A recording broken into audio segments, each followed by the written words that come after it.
కుహు కుహు సరాగాలే శృతులుగా కుశలమ అనే స్నేహం పిలువగా కిలకిల సమీపించే సడులతో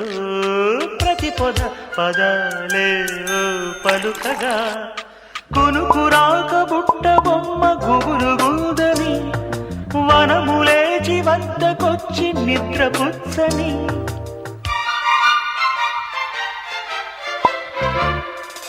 జామురాతిరి జాబిలమ్మ జోలపాడనా